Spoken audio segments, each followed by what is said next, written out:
Hello good evening guys. अभी तक हम पार्टनरशिप के 3 लेक्चर देख चुके हैं। चलिए आज की क्लास में हम कुछ नए कंसेप्ट देखेंगे और कुछ नए क्वेश्चन सॉल्व करने की कोशिश करेंगे। ठीक, तो आज की क्लास का पहला क्वेश्चन, ए बी सी ने यहाँ पे इन्वेस्टमेंट की है, इसकी 2560 रुपीज़ की इन्वेस्टमेंट है और बी की इन्वेस्टमेंट यहाँ पे 2000 रुपीज़ है और सी का आपको यहाँ पे इन्वेस्टमेंट नहीं दे रखा है, इसको हम एक्स अज्यूम कर लेते हैं।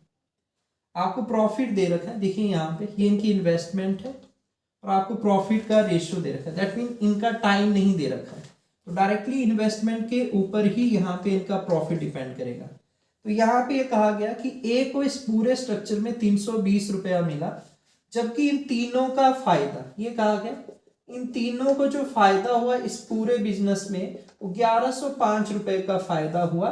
तो आप ये बताइए सी की इन्वेस्टमेंट क्या है। देखिए मेरे पास एक तरीका तो क्या है, मैं सबसे पहले आपको इजी वाला ही जो मैं आपको समझाऊंगा, आपको ये समझना है कि किन दो लोगों का आपका यहाँ पे प्रॉफिट मेंशन है। आपको प्रॉफिट मेंशन है ए का और यहाँ पे तीनों का, तो ज्यादा बेटर रहेगा मैं इसी चीज को कंपेयर करूं। तो मैं क्या कहता हूं यहाँ पे, क्या मुझे तीनों की यहाँ पे इन्वेस्टमेंट पता है? नहीं, इस तरह से मुझे सी का नहीं पता है, लेकिन बाकी दो का पता है, तो मैं इसको सम अप करके लिख सकता हूं। अगर आप इसको प्लस करेंगे 2000 2560, ये आपके पास 4560 प्लस एक्स बन जाएगा। ये इनकी टोटल इन्वेस्टमेंट मिली जिसके बदले में इनको ये फायदा मिला। तो यहाँ पे क्योंकि मुझे प्रॉफिट दे रखा है ए का और तीनों का, तो मैं इसी चीज को यहाँ पे समझूंगा कि जो ए की इन्वेस्टमेंट का रेशियो है और जो ए प्लस बी प्लस सी के इन्वेस्टमेंट का रेशियो होगा वही इनके प्रॉफिट का भी रेशियो रहेगा, वही इनके प्रॉफिट का भी रेशियो रहेगा। प्रॉफिट किसका? ए का, और प्रॉफिट यहाँ पे किसका? ए प्लस बी प्लस सी का। मुझे लगता है आपको पॉइंट क्लियर हुआ होगा कि जो ए की इन्वेस्टमेंट है, आप ऐसे भी लिख सकते हैं जैसे आपको समझ आए, ठीक है, वही इनके प्रॉफिट का रेशियो रहेगा। हमें ये चीज कंप्लीटली नहीं पता है, हाँ, लेकिन मुझे प्रॉफिट पता है इनका यहाँ पे। तो आप देखिए यहाँ पे क्या बनेगा, ए की इन्वेस्टमेंट के सामने आप लिखिए 2560 यहाँ पे, ए प्लस बी प्लस सी की इन्वेस्टमेंट के सामने आएगा 4560 प्लस एक्स। इनका प्रॉफिट क्या है यहाँ पे आप देखिए 320 और यहाँ पे 1105। किसी को भी ऊपर लिख सकते हैं, अगर आप इसको ऊपर लिखेंगे दूसरी साइड ये भी ऊपर चला जाएगा, उससे रेशियो के स्ट्रक्चर में कोई फर्क नहीं पड़ता। मैं ऊपर वालों से ऊपर वाले को कैंसिल करता हूं। देखिए ये 16 का स्क्वायर है, ये 16 गुना 2 32 है, मैंने कैंसिल किया 16 का स्क्वायर, यहाँ पे 16 ही बच गया, 2 से कैंसिल किया यहाँ पे 8 आ गया। आप क्रॉस मल्टीप्लाई करेंगे तो आपको अच्छी तरह समझ आएगा 4560 प्लस एक्स किसके बराबर था? 1105 गुना 8 होगा, तो ये आपके पास बनेगा 8840। तो एक्स की वैल्यू अगर आपको निकालनी होगी आप यहां से कह सकते हैं 8840 माइनस आपके पास 4560, सब्ट्रैक्ट करेंगे 14 से 6 जाएगा 8 और 7 से 5 जाएंगे 2 और 8 से 4, तो आपको यहां से पता लगेगा सी की इन्वेस्टमेंट है 4280 रुपीज। ये इस क्वेश्चन को सॉल्व करने का सबसे बेटर स्टेप है कि जिनका प्रॉफिट दे रखा है उन्हीं की आप इन्वेस्टमेंट लीजिए और उसी के बेसिस पे कंपेयर कीजिए। हाँ, दूसरा आपके पास ऑप्शन है यहाँ पे इस क्वेश्चन को सॉल्व करने का, लेकिन मुझे लगता है वो इसके मुकाबले में लेंथी रहेगा, मैं उसको भी आपको समझाना चाहूंगा। क्या रहेगा? जिन लोगों की इन्वेस्टमेंट है उनके आप प्रॉफिट को प्रेडिक्ट कर सकते हैं। ये 0 से 0 कैंसिल हुआ, जैसे ए और बी की इन्वेस्टमेंट है 8 के टेबल में दोनों आते हैं तो इधर 32 बन जाता, और अगर आप 8 से कैंसिल करेंगे इधर 25 आ जाएगा। फिर आप ये कंपेयर करेंगे कि हाँ, जिसके 32 हिस्से उसको 320 रुपए प्रॉफिट मिला, मतलब कितने गुना है यहाँ पे? 10 गुना। तो इसको कितना प्रॉफिट मिला होगा? इसको भी 10 गुना मिला होगा जो इसका रेशियो है, तो आपको ये समझ आएगा इसको 250 रुपए मिला। तो जब आप ये सम अप करेंगे दोनों का सम अप आपको मिलेगा 570 रुपए। ये इसमें से घटाना पड़ेगा आपको, यहाँ पे मैं शॉर्टली आपको बता रहा हूँ, बाकी ये सबसे बेटर है तो आपने इस पे काम करना है, लेकिन ये भी आपको पता होना चाहिए। 1105 में से 570 घटाएंगे तो आपको यहाँ पे सी का शेयर मिलेगा कितना प्रॉफिट में से? 535 रुपए। लेकिन यहाँ पे अभी एक और काम है, यहाँ पे मुझे लगता है आपको समझ आएगा। मैंने इनकी इन्वेस्टमेंट का रेशियो लिया, जो इनकी इन्वेस्टमेंट का रेशियो था वही इनके प्रॉफिट का भी रेशियो रहेगा। 32 हिस्से वाले को 320 मिलेंगे तो 10 गुना हमें समझ आया, 25 हिस्से वाले को 250, इन दोनों का प्रॉफिट 570। सी का कैसे निकलेगा? टोटल में से घटाया, लेकिन कैपिटल बताने के लिए मुझे चेक करना पड़ेगा कि प्रॉफिट से कितने गुना यहाँ पे इन्वेस्टमेंट। वो सबके लिए एक जैसा लॉजिक रहेगा। अगर आप चेक करेंगे 32 गुना 8 256 होता है, तो 320 का 8 गुना है, 250 का 8 गुना उसकी इन्वेस्टमेंट है, तो ऐसे ही 535 का 8 गुना जब आप करेंगे यही चीज आपको मिल जाएगी। इजी क्या है वो मैंने आपको बता दिया, दूसरा कंसेप्ट भी आपको क्लियर होना चाहिए। चलिए नेक्स्ट क्वेश्चन की तरफ चलते हैं। मुझे लगता है आपको पॉइंट समझ आया होगा, ठीक है। तो सेकंड में यहाँ पे क्वेश्चन लेने वाला हूं। सेकंड आपका क्वेश्चन रहेगा, ओके मैं सेकंड क्वेश्चन यहाँ पे लेने वाला हूँ, क्वेश्चन नंबर 2। इसको मैं शॉर्टली लिख रहा हूँ, आपने समझना है। इसने ये कहा ए और बी ने यहाँ पे इन्वेस्ट किया है। ए ने मान लीजिए 50,000 इन्वेस्ट किया और बी ने यहाँ पे 70,000 इन्वेस्ट किया। अब इन्होंने क्या कहा कि 70% of their profit, 70% of their profit equally distribute करते हैं। इक्वली दे डिस्ट्रीब्यूट, ऐसा इसने कहा कि वो 70%, ए और बी अपने 70% प्रॉफिट को इक्वली बांटते हैं, डिस्ट्रीब्यूट करते हैं equally, and remaining on the ratio of their capital, remaining on the ratio of their investment, on ratio of their investment. ये इसने कहा कि रिमेनिंग वो इन्वेस्टमेंट के बेसिस पे बांटेंगे। तो यहां पे one partner get 90 rupees more, एक पार्टनर को गेट 90 रुपीज मोर प्रॉफिट, 90 रुपए दूसरे से ज्यादा फायदा मिलता है। तो आपसे ये पूछा है टोटल प्रॉफिट बताइए। ध्यान देना है यहाँ पे, जैसे आपको टाइम वगैरह तो नहीं दे रखा, ये इनकी इन्वेस्टमेंट है, तो जो इन्वेस्टमेंट का रेशियो रहता है वही प्रॉफिट का रेशियो रहता है। दैट मीन हम कैंसिल करेंगे तो इनके प्रॉफिट का रेशियो क्या रहेगा, 5:7। लेकिन यहाँ पे इन्होंने कंडीशन क्या रखी, इन्होंने ये कंडीशन से एंटर किए बिजनेस में कि जो पूरा प्रॉफिट था उसको इसी बेसिस पे नहीं बांटेंगे, इन्वेस्टमेंट के बेसिस पे। ये कहा कि 70% वो इसमें से इक्वली बांटेंगे। इक्वली बांटेंगे मतलब 1:1 में, बराबर बराबर। यहाँ पे ए को भी 35%, बी को भी यहाँ पे 35%, ये इन्होंने इक्वली बांटा है। लेकिन जो रिमेनिंग है यहाँ पे, तो आप समझिए 100 में से 70 चला गया, तो रिमेनिंग आपके पास यहाँ पे बचेगा कितना, 30%। ये रिमेनिंग 30% बांटा उन्होंने किस रेशियो में, 5:7 में, जिसमें से यहाँ पे 5 हिस्से ए को मिलेंगे और 7 हिस्से बी को मिलेंगे। तो यहीं से इनके प्रॉफिट के बीच में फर्क क्रिएट हुआ। मतलब ये 30% जो टोटल प्रॉफिट का है, आप ये समझ सकते हैं इसको 12 हिस्सों में बांटा गया।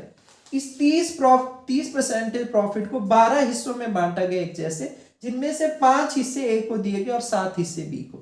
तो यहीं से इनके प्रॉफिट में डिफरेंस क्रिएट हुआ। मतलब किसको ज्यादा प्रॉफिट मिला, जो 70% है वहां पे तो दोनों को बराबर बराबर मिला है, वहां से तो कोई डिफरेंस क्रिएट हो ही नहीं सकता। तो जो डिफरेंस है वो यहां से क्रिएट हुआ है। किसको ज्यादा मिले, आप ये कह सकते हैं बी को ज्यादा मिले, क्योंकि उसको 7 हिस्से मिले, जो 30% प्रॉफिट को 12 हिस्सों में बांटा, और ए को 5 हिस्से। कितने हिस्से ज्यादा मिले यहाँ पे बी को, तो आप समझ सकते हैं 7 इसको मिले, 5 इसको, 2 हिस्से ज्यादा मिले। इन 2 हिस्से जो इसको ज्यादा मिले, इन्हीं की वजह से यहाँ पे बी को 90 रुपए एक्स्ट्रा मिले। तो आपको ये बात समझ आ रही होगी कि यहाँ पे 2 हिस्से अगर 90 रुपए के बराबर हैं, तो एक हिस्सा कितना बनेगा, 90/2 आप ये कह सकते हैं। मुझे लगता है मैं भी ऐसे ही रखूंगा, क्यों, क्योंकि मुझे 12 हिस्सों की बात करनी है। टोटल प्रॉफिट का 30% है, जो 12 हिस्सों में बांटा, तो आप ये कह सकते हैं 90/2 गुना 12। ऐसा करने में ज्यादा इजी रहेगा, नहीं तो 45 गुना 12 करना पड़ता है, ये ज्यादा सही रहेगा। 90 गुना 6 आप इजिली कह सकते हैं 540 रुपए। मुझे लगता है आपकी बात अच्छे से समझ आई होगी कि टोटल प्रॉफिट का 30% यहाँ पे 540 के बराबर है। तो मैं यहां से कह सकता हूं 1% क्या होगा, 540/30, 1% 18 रुपए के बराबर आएगा। तो 100% टोटल प्रॉफिट का आपके पास 18 गुना 100, आप ये कह सकते हैं कि यहाँ पे 1800 रुपए आता है। तो मुझे लगता है आपके पॉइंट अच्छी तरह से समझ आएगा। फिर भी कोई डाउट रहेगा तो आपने यहाँ पे 1800 रखना है, और उसके बेसिस पे यहाँ पे इसको समझना है कि ये पूरा प्रॉफिट 1800 था, जिसमें से 70%, अगर आप 1800 70% करेंगे, जो 1260 आपके पास बनेगा, इस 1260 में से आधा आधा इनके बीच में इक्वली बटा, यहाँ पे यही कहा 630 रुपए, 630 रुपए। तो यहां से कोई डिफरेंस क्रिएट नहीं हो सकता।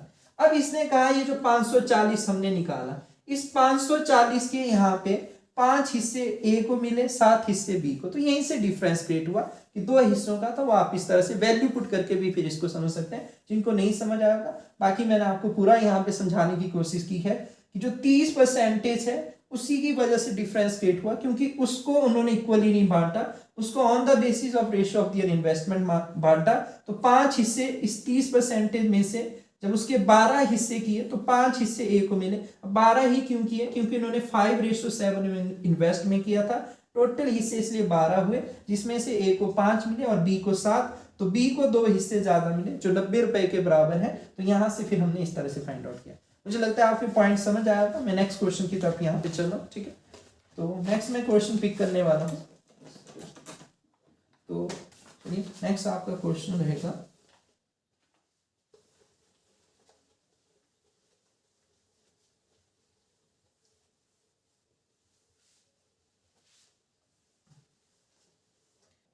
ओके चलिए गाइस, क्वेश्चन नंबर 3 को हम चेक करते हैं। जैसे इसमें ये कहा गया कि ए बी सी 3 पार्टनर्स हैं, और इसमें ये कहा गया कि ए को 2/7 पार्ट ऑफ टोटल प्रॉफिट मिलता है। अगर आपने रेशियो में अच्छी तरह से ये चीज़ें पढ़ी होगी, मैंने आपको ये समझाया है कि जिस चीज़ के बारे में बोला जाता है वो न्यूमरेटर की वैल्यू लेता है, और जिसके रिस्पेक्ट में कहा जाए वो डिनोमिनेटर की वैल्यू लेता है। अगर आपको ऐसे नहीं समझ आ रहा है तो देखिए यहाँ पे, अगर आप इस टोटल प्रॉफिट को इस साइड ले आएंगे तो ये इधर आएगा। इसका मतलब ये आपको यहाँ पे समझाने की कोशिश कर रहा है कि टोटल प्रॉफिट अगर 7 पार्ट हैं तो ए को यहाँ पे 2 हिस्से मिलेंगे। तो आप इस तरह से कह सकते हैं कि 3 पार्टनर हैं, अगर तीनों के बीच में यहाँ पे 7 पार्ट्स को डिस्ट्रीब्यूट किया जाता है, तो इसने कहा कि 2 हिस्से उसमें से प्रॉफिट के ए को दिए जाएंगे। तो आपकी बात अच्छी तरह से समझ आ रही है कि 7 में से अगर 2 हिस्से ए को दिए जाएंगे तो रिमेनिंग प्रॉफिट के जो हिस्से बचेंगे आपके पास, वो यहाँ पे 5 हिस्से बचेंगे। लेकिन उसने कहा जो रेस्ट है वो रेस्ट प्रॉफिट यहाँ पे बी और सी के बीच में इक्वली बांटा गया। अगर इक्वली बांटा गया तो 5 को यहाँ पे 2 हिस्सों में बांटा गया, 1:1 में। तो जिसका मतलब है यहाँ पे कि उस 5 का आधा हिस्सा बी को दिया जाता है, जिसको हम 2.5 भी लिख सकते हैं, और सी को भी यहाँ पे उस 5 का आधा हिस्सा दिया जाता है। अगेन वो भी आपके पास यहाँ पे 2.5 बनेगा। मुझे लगता है इतनी बात आपको अच्छी तरह से समझ आई होगी। अगर मैं इस रेशियो को सिंपल करना चाहूँ, वैसे आंसर यहीं से भी आ जाएगा, अगर मैं इस रेशियो को सिंपल करना चाहूँ, इस 2 को डिनोमिनेटर से हटाना चाहूँ, तो इस पूरे स्ट्रक्चर को मुझे 2 से गुना करना पड़ेगा। अगर मैं 2 से गुना करूंगा तो टोटल पार्ट यहाँ पे अगर 14 कर दिए जाते तो उसमें से हिस्सा ए का 4 हो जाता, बी और सी का 5 हो जाएगा, और यहाँ पे आप ये देखिए सी का भी अगेन यहाँ पे 5 हो जाएगा, और टोटल 4 5 5 10 14 हिस्से। इससे देखिए ए के प्रॉफिट के ऊपर कोई फर्क नहीं पड़ा। अगर आप रेशियो में जाएंगे 4 और ये 14, आप सिंपल करेंगे वही बात बनेगी, लेकिन हमने इसको इस तरह से बनाया ताकि चीजें हमारे लिए आसान बने। मुझे लगता है इतनी बात आपको समझ आई होगी कि हाँ, इनके प्रॉफिट के रेशियो को ये भी कहा जा सकता है और ये भी कहा जा सकता है। अगर ये इनके प्रॉफिट का रेशियो है, टाइम तो आपको नहीं दे रखा है, दैट मीन इनके इन्वेस्टमेंट का रेशियो भी आप यही ले सकते हैं। अगर आप ऊपर वाले रेशियो की बात करेंगे, अगर 7 हिस्से लेंगे तो ए के 2 हिस्से बनेंगे इन्वेस्टमेंट के, क्योंकि जो प्रॉफिट का रेशियो रहता है वही इन्वेस्टमेंट का रेशियो रहता है। अगर आपके पास टाइम नहीं दे रखा होगा यहाँ पे, मुझे लगता है बात अच्छी तरह से समझ आई होगी आपको। अब इसने यहाँ पे ये बात कही कि आप बी और सी की इन्वेस्टमेंट को बताइए। अगर आपको बी और सी की इन्वेस्टमेंट को बताना होगा तो दैट मीन आपको टोटल 10 हिस्सों की वैल्यू बतानी होगी, लेकिन आपको कहीं से तो कंपेयर करना पड़ेगा। तो कंपेयर करने के लिए उसने ये लॉजिक का यूज किया कि ए की इनकम 450 रुपीज बढ़ जाती है जब उसका प्रॉफिट 4% से 9% होता है। देखिए इनकम कैसे बनता है, ये मैंने आपको स्टार्टिंग की क्लास में बताया था कि ए की इनकम क्या बनेगी, 100% उसकी इन्वेस्टमेंट होती है, और प्रॉफिट यहाँ पे प्रॉफिट पहले कितना था, 4% उसकी इन्वेस्टमेंट का। दैट मीन पहले उसकी जो इनकम थी 104% उसकी इन्वेस्टमेंट थी, लेकिन उसने कहा उसकी इनकम बढ़ जाती है। कब बढ़ती है, देखो इन्वेस्टमेंट तो उसकी वही रहेगी 100%, उसने कहा ये तब बढ़ जाएगी जब इसकी यहाँ पे प्रॉफिट 9% हो जाएगा, 4 से 9% पे पहुंच जाएगा, तो उसकी जो इन्वेस्टमेंट होगी, सॉरी उसकी जो इनकम होगी 109% ऑफ इन्वेस्टमेंट होगी। तो आप ये चेंज समझ आ रहा होगा कि जितना आप प्रॉफिट में चेंज करेंगे, कितना चेंज हुआ यहाँ पे 5% यहाँ पे इन्वेस्टमेंट किसकी, ए का। इतना यहाँ पे चेंज हुआ। तो जितना आप यहाँ पे प्रॉफिट में चेंज करेंगे वही आपको इनकम में भी नजर आएगा। पहले इसकी इनकम 104% उसकी इन्वेस्टमेंट थी, अब उसकी इनकम 109% है। इन्हीं के डिफरेंस की वजह से उसकी इनकम बढ़ी। तो आप ये समझ आ रहा होगा कितना बढ़ा यहाँ पे उसकी इनकम। तो आप ये कह सकते हैं कि उसकी इनकम यहाँ पे बढ़ी 5% उसकी इन्वेस्टमेंट का, जब प्रॉफिट 4% से 9% किया जाता है। अब एक ही 5% उसकी इन्वेस्टमेंट का 450 रुपए के बराबर है। तो आप ये कह सकते हैं एक ही 1% उसकी इन्वेस्टमेंट का क्या होगा, 450/50। आपको अच्छी तरह समझ आ रहा होगा कितना बनेगा यहाँ पे 90 रुपए। 1% 90 के बराबर है। तो आप ये कह सकते हैं एक ही 100%, 90 गुना 100। तो जो एक ही इन्वेस्टमेंट थी आप यहां से कह सकते हैं 9,000 रुपए के बराबर। तो मुझे लगता है आपको बात अच्छी तरह से समझ आएगी कि एक इन्वेस्टमेंट यहाँ पे 9,000 है। तो आप कंपेयर कर सकते हैं अब यहाँ पे कि देखिए एक इन्वेस्टमेंट की जो इनकी प्रॉफिट का रेशियो है, आप ये देख सकते हैं ये प्रॉफिट का रेशियो है, वही इन्वेस्टमेंट का भी रेशियो रहेगा। तो आप ये कह सकते हैं कि 4 हिस्से यहाँ पे 9,000 के बराबर है। तो एक हिस्सा क्या बनेगा, 9,000/4 बनेगा। तो आप यहां से कह सकते हैं बी और सी की टोटल इन्वेस्टमेंट 10 हिस्से थे, तो 9,000/4 और यहाँ पे आप 10, 2 से कैंसिल करेंगे तो आपके पास यहाँ पे 5 आएगा, 2 बचेगा, 2 से कैंसिल करेंगे यहाँ पे 4.5 आएगा, 45 गुना 5 आपके पास यहाँ पे 225 होता है। तो आप ये कह सकते हैं 22,500 यहाँ पे आपके पास बी और सी का कुल मिला के यहाँ पे इन्वेस्टमेंट थी। तो मुझे लगता है आपके पार्ट अच्छी तरह से समझ आया होगा। फिर भी आपका कोई डाउट रहेगा तो आप उस चीज को क्लियर करेंगे। तो चलिए नेक्स्ट क्वेश्चन की तरफ प्रोसीड करते हैं।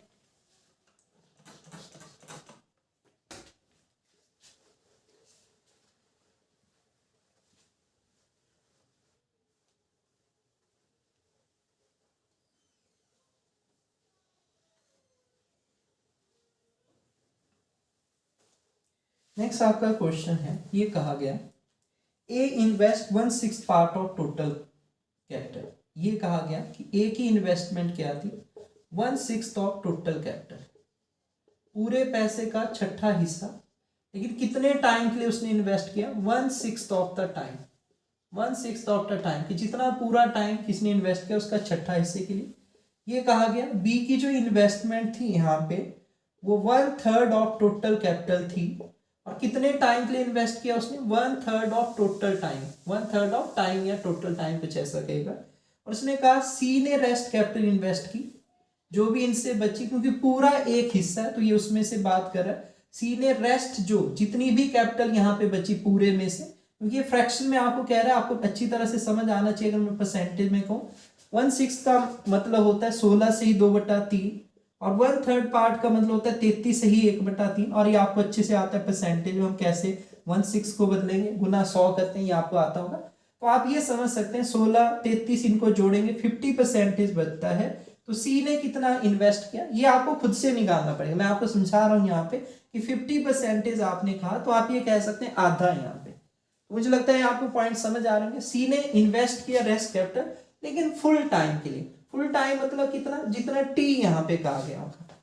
तो इस क्वेश्चन को कैसे सॉल्व करेंगे, अगर आपको रेशियो के लॉजिक आते हैं तो आपको इस क्वेश्चन को विद इन सेकंड सॉल्व कर सकते हैं। कैसे, देखिए यहाँ पे, हाँ इसमें यह पूछा गया कि अगर टोटल प्रॉफिट इनको 23,000 रुपए का था, 23,000 रुपए का था, तो आप बी का यहाँ पे प्रॉफिट बताइए कितना था, ये आपसे पूछा। देखो जब आपको इस तरह का क्वेश्चन आया ना, ए बी सी की इन्वेस्टमेंट है, आप फ्रैक्शन की बजाय, मैं आपको ये भी बताऊंगा बच्चे जनरली कैसे करेंगे, आपको नहीं करना उस तरह से। आप इस क्वेश्चन को कैसे सॉल्व कर सकते हैं, आप इस क्वेश्चन को सॉल्व करने का तरीका देखिए कि जो भी आपको इन्वेस्टमेंट का यहाँ पे फ्रैक्शन में डिनोमिनेटर पार्ट है, आप उसका एलसीएम ले लीजिए या उनका प्रोडक्ट ले लीजिए। जैसे 6 और 3 का एलसीएम कितना होता है, 6, नीचे वाले पार्ट का डिनोमिनेटर का। तो मैं टोटल कैपिटल को यहाँ पे, टोटल कैपिटल को मान लीजिए यहाँ पे इनकी 6 रुपए मान लेता हूँ कि तीनों ने मिलकर 6 रुपए इन्वेस्ट किया, क्योंकि 6 और 3 का एलसीएम जो डिनोमिनेटर पार्ट में है मैं उसके हिसाब से चला। टाइम के लिए भी यही चलेगा, तो मैं टोटल टाइम को यहाँ पे क्या कहता हूं, 6 और 3 का एलसीएम लिया, तो 6 और 3 का यहाँ पे 6 लिया। तो अब मैं यहाँ पे ये आपको समझाना चाह रहा हूं कि जैसे इसने कहा ए ने कितना इन्वेस्ट किया, 1/6 part of total investment. Total investment क्या है, 6 रुपए। तो देखिए ये आपको समझ आएगा कि जब आप इस तरह से एलसीएम लेंगे तो चीजें आसान रहेंगी। 6 का 1/6 हिस्सा क्या हो गया, 1 रुपया। कि पूरी इन्वेस्टमेंट अगर 6 रुपए है तो उसका छठा हिस्सा 1 रुपए बनेगा जो ए ने लगाया। पूरा टाइम 6 साल है, पूरा टाइम 6 साल है, तो छठे हिस्से के लिए ए ने लगाया है, तो 6 का छठा हिस्सा आपको ये समझ आ रहा होगा 1 साल। इस तरह से आप करेंगे। अब इसने ये कहा यहाँ पे कि बी ने क्या किया, 1/3 यहाँ पे इन्वेस्ट किया है। अगर बी ने 1/3 इन्वेस्ट किया तो आप ये कह सकते हैं कि पूरी इन्वेस्टमेंट तो 6 रुपए थी।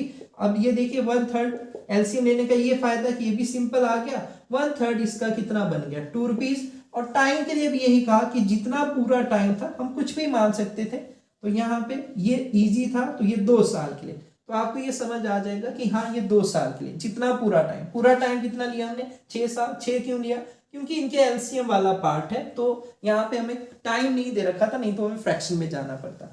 तो अब बची हुई पूरा पैसा सी ने लगाया, पूरा 6 रुपया था, 3 ये 2 लोग लगा चुके हैं, तो 3 रुपए इसने लगाया था, जो मैं आपको परसेंटेज में समझा चुका हूँ कि 50% ही आता, और रेशो इस चीज का यही रहेगा। 16 से ही 2/3% का दुगना ये है, 33 से ही 1/3, और इन दोनों का सम अप करेंगे तो 50, और फिर बाकी जो बचेगा वो भी 50। तो यहाँ पे इसने पूरा पैसा पूरे टाइम के लिए लगाया था, मतलब कितने टाइम के लिए, 6 साल के लिए। आप इन्वेस्टमेंट इंटू टाइम का प्रोडक्ट करते हैं तो आप देखिए यहाँ पे 1 × 1, 2 × 2 = 4, 6 × 3 = 18। इस रेशो में ये पैसा आपके पास बटेगा। 4 × 1 = 5 और 18, 23 हिस्सों में बटा कितना है यहाँ पे 23,000 रुपया। तो आप ये समझ आएगा, अगर आप डिवाइड करेंगे एक हिस्से में आपके पास यहाँ पे 1,000 रुपया आ जाएगा, एक हिस्से में 1,000 प्रॉफिट का। तो आपसे ये पूछा गया है कि आप बताइए बी का प्रॉफिट कितना है, 4 हिस्से हैं तो 4 × 1000, बी का प्रॉफिट यहाँ पे इसका 4000 आएगा। मुझे लगता है ये सबसे बेसिक तरीका है इस क्वेश्चन को सॉल्व करने का। अगर आपने रेशियो पढ़ा है, फ्रैक्शन को कैसे यूज करते हैं आपको अच्छी समझ है, तो आप इसको आसानी से कर सकते हैं। मुझे लगता है ये चीज आपको अच्छे से क्लियर होगी। हाँ, कोई बच्चा अगर बेसिक से इस क्वेश्चन के लिए जाता तो वो कैसे करता, लेंथी बनता, लेकिन मैं आपको थोड़ा सा आइडिया उस चीज का देता हूँ। आप पूरी कैपिटल को एक्स मानते हैं, कैसे करते हैं यहाँ पे देखिए, ये आपने सॉल्व खुद करना, मैं आइडिया दे रहा हूँ आपको। पूरी कैपिटल को आप एक्स मानते हैं और पूरे टाइम को टी, तो इसने छठा हिस्सा लगाया था, इसने यहाँ पे तीसरा हिस्सा लगाया था। अब आपको फ्रैक्शन वैल्यू आती है, बहुत अच्छी बात है, नहीं आता है तो आपको एक्स में से इन दोनों का जो समअप बना था वो घटाना था, और जब आप घटाएंगे तो आपको ये बात समझ आएगी कि x/2 बचेगा। और टाइम यहाँ पे आपको इसका छठा हिस्सा दिया था पूरे टाइम का, इस तरह से करते, यहाँ पे तीसरा हिस्सा था और यहाँ पे पूरा टाइम था। तो आप ये देखेंगे जब प्रोडक्ट करेंगे तो आपके पास बनेगा xt/36, यहाँ पे xt/9, और x यहाँ पे x/xt/ आपके पास 2। ये मैंने आपको रेशियो में बताया, कॉमन फैक्टर कैंसिल होते हैं, ये कैंसिल हो गया। अब इनको खत्म करना चाहता हूं तो इनके एलसीएम से मल्टीप्लाई करूंगा, रेशियो में मैंने पढ़ा है, इनका एलसीएम क्या बनेगा 36, तो आप जब मल्टीप्लाई करेंगे 1, 4, आपको यही रेशियो मिलेगा। तो एक बेसिक सा भी मैंने आपको आइडिया दिया, उतने डिटेल में नहीं बताया, लेकिन फिर भी मैंने आपको आइडिया दिया कि आपको ये चीज समझ आएगी, और कैसे इसको सॉल्व करना चाहिए था वो भी मैंने आपको समझाया। चलिए लास्ट में इसका क्वेश्चन ले रहा हूँ आज की क्लास का, ठीक है।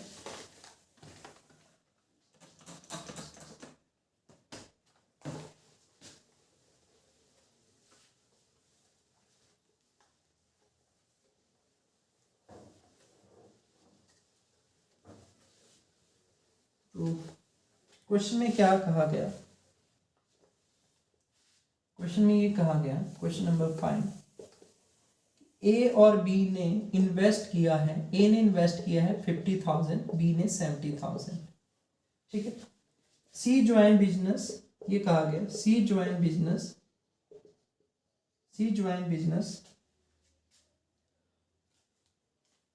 with the condition that they all will divide profit equally.